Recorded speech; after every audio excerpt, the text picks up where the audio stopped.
The crystal chandeliers of the Four Seasons. Penthouse Suite had lost their sparkle for Marianne Chen. At 42, with a net worth that could fund a small nation's GDP, she sat alone on her balcony overlooking Manhattan, watching ordinary people below rushing home to their ordinary lives. They looked happier than she'd felt in years. Her phone buzzed, another email from her assistant about the quarterly earnings. She silenced it. Tonight she wasn't a billionaire. Tonight she just wanted to remember what it felt like to be human. Marianne had built her tech empire from a college dorm room, revolutionizing cloud computing before most people understood what the cloud was. Forbes called her a visionary. Time named her Person of the Year. But success had isolated her in a gilded cage where every conversation was a transaction, every smile calculated, every friendship suspect. She couldn't remember the last time someone had looked at her without dollar signs in their eyes. On impulse, she grabbed an old jacket from the back of her closet, something she'd worn in her startup days, and paired it with faded jeans she'd forgotten. She owned. She scrubbed off her makeup, pulled her hair into a messy ponytail, and looked at herself in the mirror. Without the designer clothes and professional styling, she looked remarkably ordinary. Perfect. The taxi dropped her in Brooklyn, miles from her usual haunts in Tribeca. She walked until she found what she was looking for, a neighborhood dive bar called Murphy's, with a flickering neon sign and the kind of worn wooden door that had welcomed thousands of weary souls. Through the window, she could see working-class regulars laughing over beers, their faces lit with genuine joy. This was what she needed. The bar smelled like old wood, spilled beer, and something frying in the kitchen. A few heads turned when she entered, but most patrons were too absorbed in their conversations to care. Marianne slid onto a bar stool, her heart racing with an unfamiliar thrill. For the first time in years, she was anonymous. "What can I get you?" The bartender was a woman in her 50s with kind eyes and calloused hands. "Whatever's cheap," Marianne said, patting her pockets. "I'm kind of broke tonight." The bartender smiled knowingly. "Been there, honey.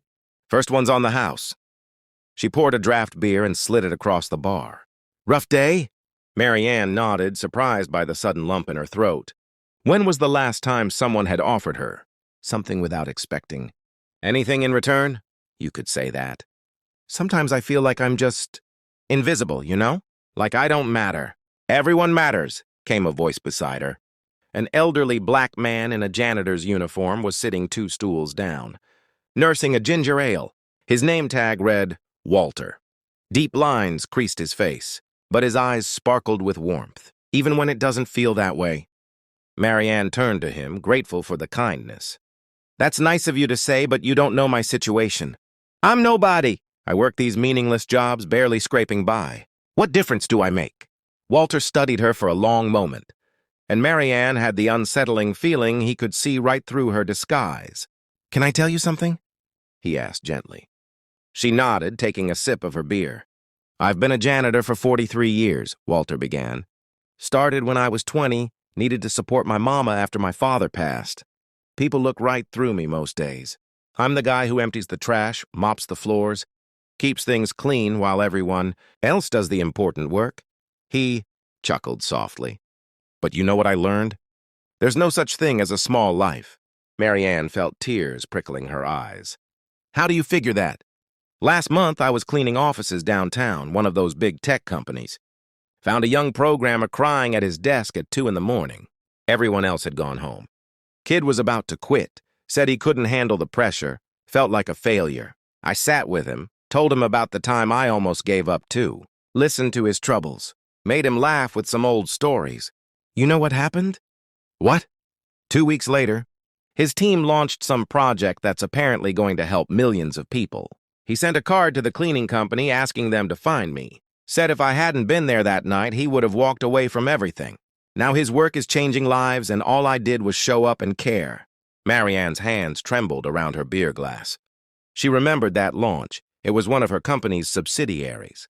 She'd celebrated the breakthrough without ever knowing about the janitor who'd prevented it from collapsing. "That's just one story," Walter continued. "Could tell you 100 more. The single mom I encouraged, who's now a nurse. The security guard I befriended who went back to school and became a teacher. The CEO, he paused, giving her a meaningful look that made her heart skip, who was about to make a terrible business decision, until she overheard me talking to another janitor about the importance of remembering where you come from. Marianne froze. That had happened. 3 years ago, she'd been about to approve a massive layoff to boost quarterly profits when she'd overheard two maintenance workers discussing their families, their struggles, their dignity despite their circumstances. She'd canceled the layoffs and found another way. It was one of the best decisions she'd ever made. The point is, Walter said softly, you think you're invisible because you're broke, because you're struggling, but wealth doesn't determine worth. The richest woman in the world is still just a human being who needs the same things we all need: purpose, connection, kindness. And the poorest person on the street can change someone's entire life with just a moment of compassion. But doesn't money matter? Marianne challenged, her voice cracking. Doesn't it make things easier, give you power to make a difference? Money's a tool, nothing more, Walter replied. I've seen rich people do terrible things and homeless people do heroic things. I've seen it go both ways. What matters is the heart behind the action. You can have all the money in the world and still feel empty. Or you can have nothing and be the richest person in the room. Because you're rich in love, rich in purpose, rich in humanity. Tears were streaming down Marianne's face now. The bartender discreetly slid a napkin toward her. Why are you telling me this? Marianne whispered. Walter smiled, and there was something ancient and wise in his expression. Because I see you, and I don't mean what's on the surface. I see someone who's forgotten her own worth because she's been measuring it by the wrong standards. Whether you're broke or wealthy, struggling or successful, you matter because you're human. Your value isn't in your bank account or your job title. It's in how you treat people when nobody's watching. It's in the small kindnesses you show.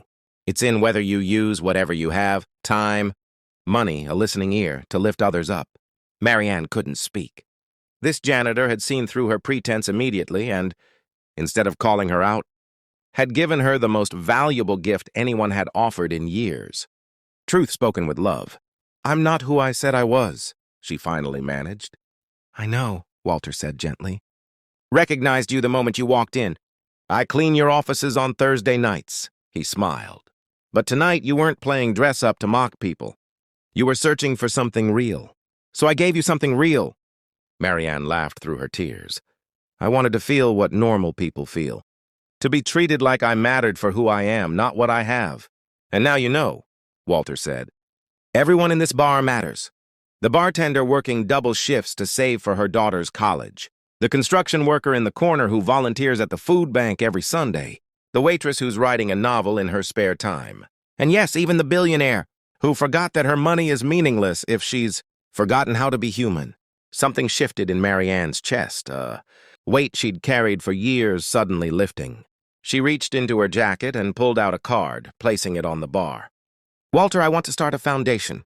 Not the kind where I just write checks and attend galas. A real foundation that supports people like you, people who make differences in quiet ways. I want you to help me run it.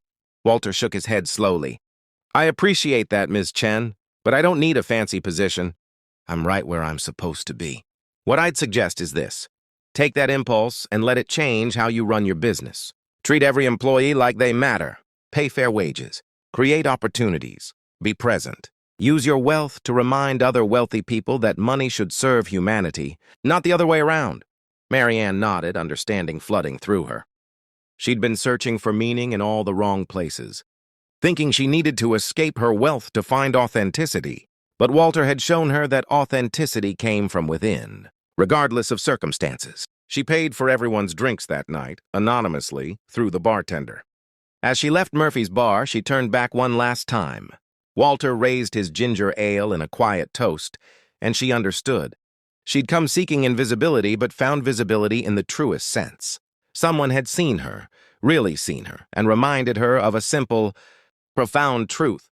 Everyone matters. Always had, always would. And now it was her turn to live like she believed it.